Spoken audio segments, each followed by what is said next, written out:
አሁን ደግሞ የመጣው ከኛ ገዳም ስትመጡ የዓመት ኃጢአታችሁ ይሰረያል የሚል ደግሞ ትምህርት መጥቷል። ከኛ ገዳም ደርሶ የሄደ የዓመት ኃጢአቱ አንዴ ይሰረያል የሚል ይሰረያል። ወቅት አለው፣ የሆኑ ወቅቶች አሉ። ከዛ ይደርሳል፣ የዓመት ኃጢአቱ ይሰረይለታል፣ ነፃ ሆኖ ይቀጥላል። በቃ አለቀ። እንዲህ አይነት ብልጠት አለ እንዴ?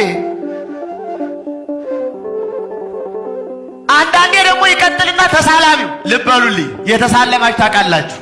በአባታችን ቃል ኪዳን ታምናለህ አታምንም ይላል። ሰማችሁ? በአባታችን ቃል ኪዳን አምናለሁ እንጂ ቃል ኪዳናቸውን ይላል፣ ይቀጥላል።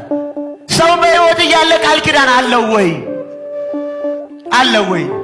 ሲቀጥልስ በሕይወት ያለ ሰው ገድል አጽፎ ታምሪው ለአቡነ እገሌ ዘገብረ ምናምን ታምር ያደረገው ታምር ይሄ ነው ተብሎ በሕይወት ያለ ሰው ገድልና ታምር ይጻፍለታል? ከዚህ በላይ ጣዖት ምን ይመጣል? ሐሳብ ይመስል ይመጣ። ከዚህ የበለጠ ምን ያረጋናል? አንተ ምን ያረጋናል? እምትጎለደድ ይሄድ ስለ እግዚአብሔር አቁም እንዴ! ሰው ገንዘብ ለማግኘት ብር ለማግኘት ሰው በፈለገው ቦታ ይሄዳል። ክህነትን ማነወር፣ አለቦታ መጣል፣ ሪያፊት እንቁን ማስቀመጥ ተገቢ ነው? በጣም ይቅርታ፣ ቁጣ የሆነ ቃል ተናገሩ የሚያሳፍር ስለሆነ ነው። ቤተክርስቲያን ስትሄድ አትሰቀቅም። ምንም ሆነ ሂድ፣ ሌባሁን፣ አመንዝራሁን፣ ነፍሰ ገዳይሁን፣ ቀማኛሁን፣ ምን ሁን፣ ወደ ክርስቶስ ቤት ስትመጣ ሊፈረድብህ አትመጣም። ሊምርህ ነው ያመጣ። የልብ መድኃኒት ለኩላሊት አይሆንም። ለኩላሊት የሚሆነው ለጨጓራ ይታዘዛል። ለሌላ በመሆኑ ቀርቶ ሳይድ ኢፌክቱ በቀረልን። የእግዚአብሔር ቃል ግን ለሁሉም በሽታ የምናዘው አንድ መድኃኒት ነው። መድኃኒቱ አንድ ነው፣ ለሁሉም በሽታ ይታዘዛል። አንድ ሰው የእግዚአብሔር ስለሆነ ጤና ያገኛል ማለት አንችልም። የእግዚአብሔር ባለመሆኑ ጤና ያጣል ማለትም አንችልም። ታማችሁ ጸበል ተጠምቃችሁ ስላልዳናችሁ እግዚአብሔር ትቷችሁ አይደለም። ስለዳንም ከሰው ለይቶ እግዚአብሔር ስለወደደን አይደለም። መከራ ትዕግስት ያስተምራል፣ ትዕግስትም ተስፋን ያስተምራል፣ ተስፋ ደግሞ አያሳፍርም ይላል። ቤተ ክርስቲያን የመሄድ የመጀመሪያው መስፈርት ምን እንደሆነ ታውቃላችሁ? ምህረት ማድረግ ነው። ምህረት የሌላቸው ሰዎች ምህረት አያገኙም። ቤተ ክርስቲያን ስትሄዱ ማንንም የሚከስል ሊና ሊኖረን አይገባም። ምህረት ሳይኖረን እግዚኦ ማረነ ማለት ምህረት ሳይኖረን ማረኝ ትላለህ። አትምርም። ቢያንስ ተው ይተውላችኋል፣ ይቅር በሉ ይቅር ይላችኋል። ወንዶች በሽታቸው ምንድን ነው? ዝሙት። ሴትን ባዩ ቁጥር በዝሙት መነደፍ ማለት። ሴቶች የእነሱ በሽታቸው ምንድን ነው? ትውዝፍት፣ ጌጥ ማብዛት ማለት። የካህናት በሽታቸው ምንድን ነው? ትዕቢት ነው። አይምሯችን ረቂቅ፣ እግዚአብሔርን የሚያሰላስል፣ ስለ እግዚአብሔር የሚያስል፣ ስለ እግዚአብሔር የሚናገር፣ ስልጣናችን ምጡቅ፣ ተወዳዳሪ የሌለው ማለት ነው። ባላንጣ የማይነሳበት። እኛ ያሰርነውን መንግስት አይፈታው ይላል። እንዲህ ያሉ ይታበያሉ። የመነኮሳት በሽታቸው ደግሞ ምንድነው? ስስት ነው። 10 ሰሃን እንጀራ እያለ የንስሐ ልጆች እዚያው ይሻግታታል፣ ለሰው አይሰጠውም ማለት ነው። መነኩሴ ዝም ብሎ ያየውን ዕቃ ሁሉ ስጡኝ ማለት። የሽማግሌዎች ወይም የአረጋውያን በሽታቸው ምንድነው? ገንዘብ መውደድ። ሳረጅ ማን ይጦረኛል ስለሚሉ ሽማግሌ በቃ ከትራሱ ስር የሆነች ብር አለች። ላንጥፍልህ ሲባል ቆይ ወደ ላይ እንዳትሄድ ይሄን እኔ ያነጥፈዋለሁ ነው የሚለው ማለት ነው። ይሄ 5ቱ ምናችን ነው? በሽታችን ነው። ስለዚህ ሞሳድ የፀጉር ዘለላ ሊሆን ይችላል። እንዴት እንደሚያጠቃ አታውቀውም። ለዛ ነው ሞሳድ የፀጉር ዘለላ በአንተ ላይ ሆኖ እንዴት ጥቃት እንደሚፈጽም ስለማታውቀው ነው። እስቲ የእስራኤልና የኢራንን ነገር ከብዙ ቆይታዬ በኋላ አንዳንድ ነገር ልበላችሁ። የመጀመሪያው ጥቃት እስራኤል በኢራን ላይ ዓርብ ዕለት ስትሰነዝር ጥቃቱ እንዴት ነበረ? የታሰበለት ጥቃት ነው ወይ? በሚቀጥሉት ጊዜያታት የተነበሩት ጥቃቶች እርስ በርሳቸው ቶሎ ቶሎ ሲሰነዛዘሩ ነበረ። ያ ጥቃት ታስቦበት ላይሆን ይችላል በተወሰነ መልኩ። ነገር ግን መጀመሪያ ጊዜ በኢራን ላይ እስራኤል የሰነዘረችው ጥቃት ለረጅም ጊዜ ታቅዶበት የነበረ ጥቃት እንደነበረ ሲኤንኤን ያጋራውን ቪዲዮ ማየት ትችላላችሁ። ሲኤንኤን ያንን ቪዲዮ ከማተቀብሎት ነው ካላችሁ ከሞሳድ ነው የተቀበለው። እንዲሁም ደግሞ የእስራኤል ሴኩሪቲ ወይም ደግሞ የደህንነት አባላትም የተናገሩት ነገር አለ። እንግዲህ ሳሉት ፕሌግራውንድ አድርገው ነበረ ጥቃቱን ሲሰነዝሩ የነበሩት እነ ሞሳዶች ወይም ደግሞ እስራኤል ማለት ነው። እንዴት ስትሉ እንግዲህ ቤዛ አቋቁመው ነበረ በኢራን ላይ ማለት ነው። ጥቃቱን ከመሰንዘራቸው በፊት ኢቭን እዛ ቤዛቸው ላይ የተለያዩ ድሮኖች ኤክስፕሎሲቭ ድሮኖችን አከማችተው ነበረ። ያ ኤክስፕሎሲቭ ድሮኖችን አከማችተው ደግሞ ወደ 200 የሚጠጉ የእስራኤል ኤርፎርሶች እንግዲህ 100 የሚደርስ ጥቃትን ሰንዝረዋል በመጀመሪያ ዙር ማለት ነው። እነዛ ጥቃቶች ከመሰንዘራቸው በፊት ግን እነዚህ የእስራኤል ሞሳዶች ግን አመቻችተውላቸዋል። ለነዚህ ወደ 200 ለሚደርሱ ኤርክራፍቶች 100 የሚደርስ ኤር ስትራይክ እንዲፈጽሙ ማለት ነው። ለዚህ ነው ስጀምር ምን ያልኩት የፀጉር ዘለላ ሊሆኑ ይችላሉ ሞሳዶች። በነገራችን ላይ እስካሁን ድረስ ከታዩ ጥቃቶች መካከል ማለት ነው ለየት የሚል ጥቃት ነው ይህ። ለምንድን ነው ለየት ያደረገው ካላችሁ ታስቦበት የታቀደ በስነ ስርዓት ስትራቴጂካሊ ለዛውም ሳሉት በመሬታችሁ ኢቨን እስቲ ኢማጂን አድርጉት ሞሳድ ሀገራችሁ ውስጥ ገብቶ ሀገራችሁ ውስጥ ከገባ በኋላ ደግሞ ቤዝ አቋቁሞ በዛ ቤዝ ውስጥ ደግሞ የተለያዩ ዌፕኖችን ስማግል አድርጎ አስገብቶ ኢቨን ተቀጣጣይ የሆኑ ድሮኖችን አስገብቶ ኢቨን የኢራንን ሳሉት እንግዲህ ሰርፌስ ቱ ኤር ላውንቸሮችን የሚሳኤል ላውንቸሮችን መጥቶ እሱ ብቻ አይደለም አሉ የተባሉ ሳይንቲስቶችን አሉ የተባሉ የኢራን እስላማዊ አብዮታዊ ጥበቃ ጓድ ቶፕ ኮማንደሮችን መግደል ማለት ይህ ዝም ብሎ የመጣ ነገር አይደለም። በኢራን በኩል እንመጣበታለን። አሁን ግን ዓርብ ዕለት ተከታታይ የሆኑ ጥቃቶችን እስራኤል ስትሰነዝር አስባ አቅዳ ነው። ቪዲዮዎችም እየተዘዋወሩ ይገኛሉ። ስለዚህ የዓርብ ዕለቱ የእስራኤል ጥቃት it is an amazing strike ነው የሚባለው። እመለሳለሁ በሚቀጥለው ቪዲዮዬ። ጵጵስና መልክ ክርስትናን ለማጥፋት የተሰየሙ በታሪካችን ከግብጽ ጳጳስ ስናመጣ አንድ እስላም የሆነ ጳጳስ አቡነ ቄርሎስ ነኝ ነው ምናምን ብሎ መጥቶ መስጊድ ሲያሰራ ተደርሶበታል። እነሱን እየመሰሉ ነው ሰዎቹ። ሳይሮስ ስራ አስኪያጅ ሲሆን ንግግር እያደረጉ ሲያጅቡና ቅኔ ሲቀኙ አብይን መሰረት አባገዳን ጣሪያ ነው ግድግዳ አድርገው የተቀኙ ሰው አለ። ክርስቶስ ተረስቷል። በነገራችን ላይ እነዚህ ጉዶች ናቸው። የቤታችን የሰበሰቡ ሰዎች ጉዶች ናቸው። ከዛ አቡነ አብርሃም ባህር ዳር ሲደርሱ ውጪ ያሉ ለዚህ ለአክቲቪዝም እና ለፕሮፓጋንዳ የተዘጋጁ በጎጥ የሚያስቡ ሰዎችም አባታችን የሰጣቸውን ስራ ፈጸሙ፣ ቤተክርስቲያንን በጥበብ አሻገሩ የሚል ቅኔም ጽሁፍም ምናምን አጎረፉላቸው። አሻገሩ ማለት በሳቸው ዘመን ይታረድ የነበረው ወደ ሌላ አራጅ አስረከቡ እንደማለት ነው ወይስ በእውነተኛ ተሻገሩ? አሻገሩ ማለት ጳጳስ በድሎታቸው ቀጠሉ ማለት ነው ወይስ ምዕመናን ከዚህ ከገዳይ ከአሳዳጅና ከአፈናቃይ ስርዓት ተገላገለ ማለት አገላገሉት ማለት ነው? ምንድነው አሻገሩ? ቃላቶች በሙሉ ትርጉማቸውን ለውጠዋል። ዲያቆን ዮሴፍ በዚህ 1984 የሚል የጆርጅ ኦርዌል ጽሁፍ ላይ ሁሉ ነገር ይገለበጣል ይላል። ያኔ ሲተነብይ ሰውየው ይገለበጣል ይላል ይሄ ጸሐፊ። ለምሳሌ ነፃነት ማለት ባርነት ነው ይላል። ስለዚህ ራሱ ሚኒስቴር ሲሾም ሚኒስትሪ ኦፍ ፍሪደም ይባላል። ስራው ግን ሰው ማፈን ነው። ድንቁርና እውቀት ነው ይባላል ይላል። ሁሉ ነገር ይገለበጣል። ያን ጊዜ ኢንተርኔት የለም። በዛ ዘመን ሲጽፍ እሱ ቴሌስክሪን የሚባል ነገር ይመጣል። በየቤቱ ሰውን የሚቆጣጠርበት ነገር ይመጣል። ባልና ሚስት እንኳን ለሩካቤ ሲተያየቁ ነይ ፍቅር እንስራ ሳይሆን የሚባለው ለፓርቲ ተገዥነታቸውን ለማሳየት ለፓርቲ ልጅ እንስራ ነው የሚሉት። ስለዚህ ጳጳሳቱም ለእግዚአብሔር ሳይሆን አባታችን እንዳሉት ነው ወይኩን ፍቃድክ አይደለም የሚሉት ወይኩን ፍቃድክሙ መኳንንቲሁ እንደሱ ነው የሚሉት እና መኳንንተ ምንድነው ብልጽግና ፍቃዳችሁ ይሁን ነው እያሉ ያሉት። ይሄን ለማለታቸው የሚያስታውቀው አቡነ አብርሃም ይሄን ሁሉ የ3 ዓመት እርድ አንድም ቀን ሳይናገሩ ጥፋት አንድም ቀን ሳይናገሩ የቀኖና መጣስን ሳያወግዙ አሻገሩ ለማለት አንድ የሆነ ወጥመድ የተዘረጋ ይመስላል። እልቂቱን ለዚህ ነው የሚደብቁት። በጋራ ነው የሚሰሩት። እኔ አርሲ የሚታረደው ሰው እጁን ዘርግቶ ቢላዋ ስሎ እጅ አሳረፈበት ባልልም ትእዛዙን ሰጥቶ ሽፋን ሰጥቶ የሚያሳርደው አብይና ሽመልስ ናቸው። ተባባሪው ሊቀ ጳጳሱ ናቸው።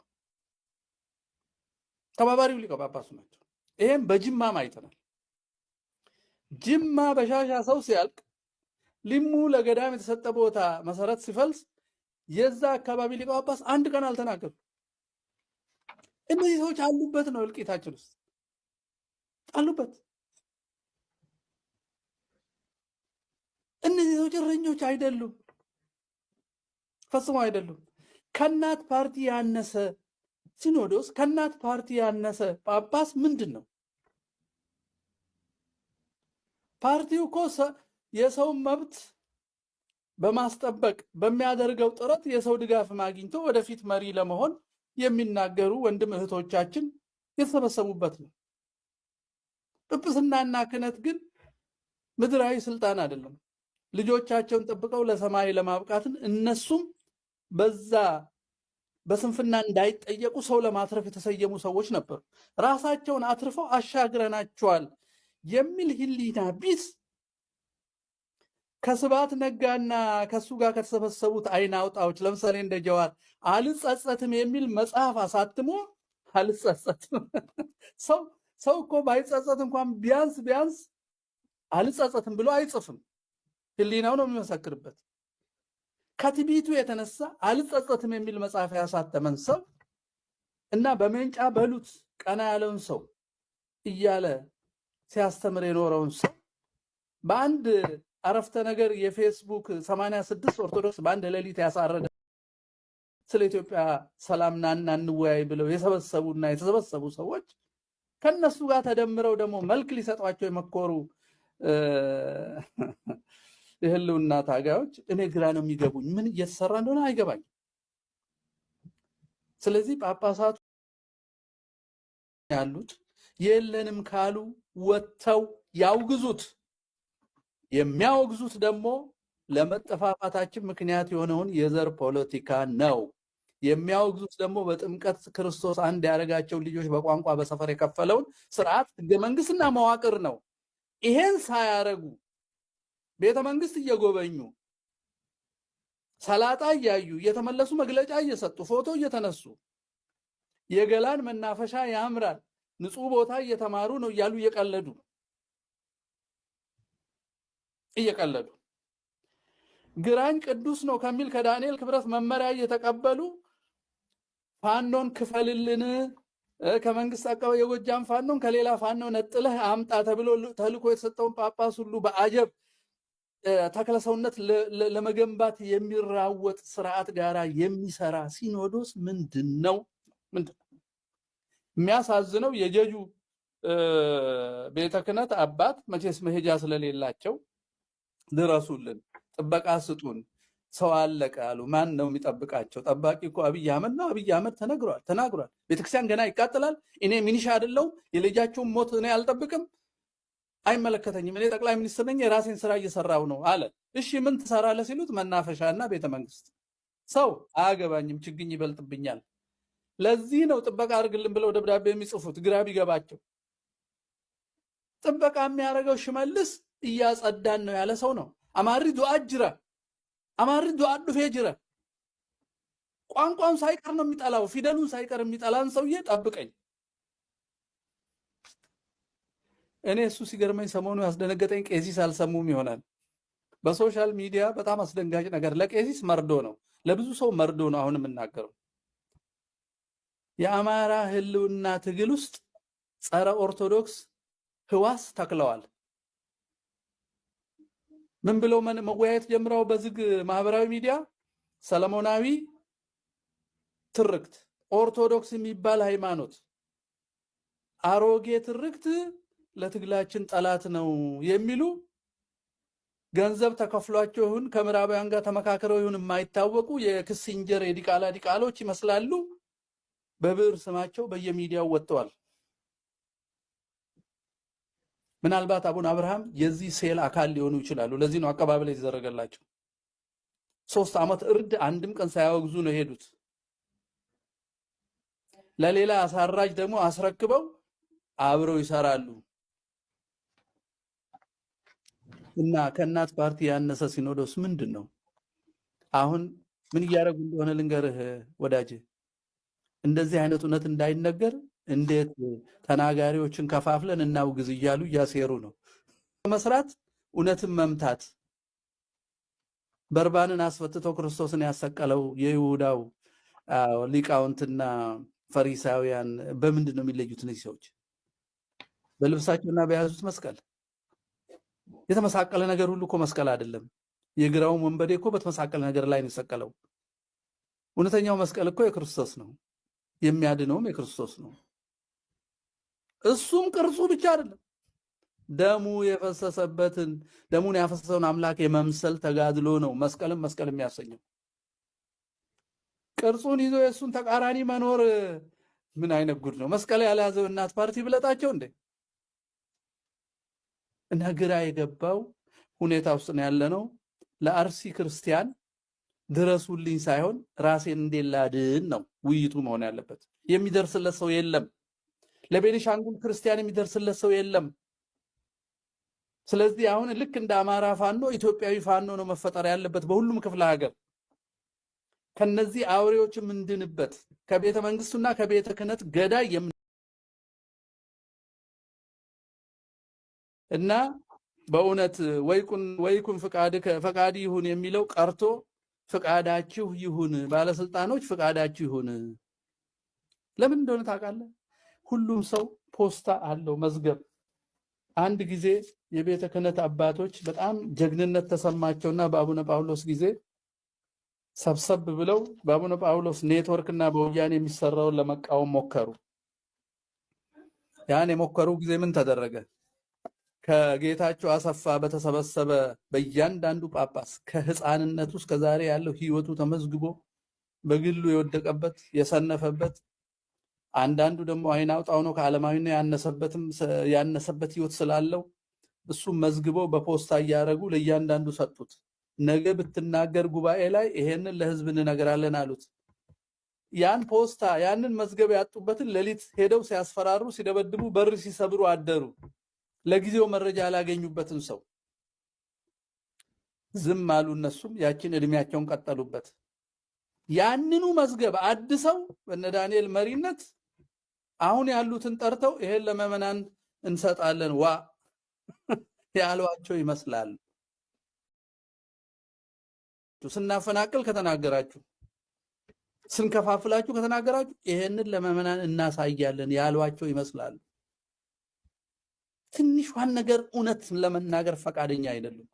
አጀንዳቸውንም አይተናል። በሲኖዶስ 20 ምናምን አጀንዳ ይጽፉና ስለ ህንፃ፣ ስለ መቀየር፣ ስለ ኮሌጅ፣ ስለ ገንዘብ፣ ስለ በጀት ነው። ስለ ሰው የለም። ልክ ብልጽግና መንግስት ነው የሚመስሉት። እሱ ስለ እጽዋት፣ ስለ ህንፃ፣ ስለ ባህር በር፣ ስለ ግድብ ጎርፍ መሙላት ነው የሚነግርህ። ሰው ጠፍቷል። ደም እዚህ ይጎርፋል፣ እሱ ውሃ ሞላ ይላል። ክረምት ያመጣው ምንም የማይገናኝ ነገር ከሰው ጋር እና ሁለቱም እረኞች ክደውናል። ይሄን ቆይተናል ካወቅ የሚቀር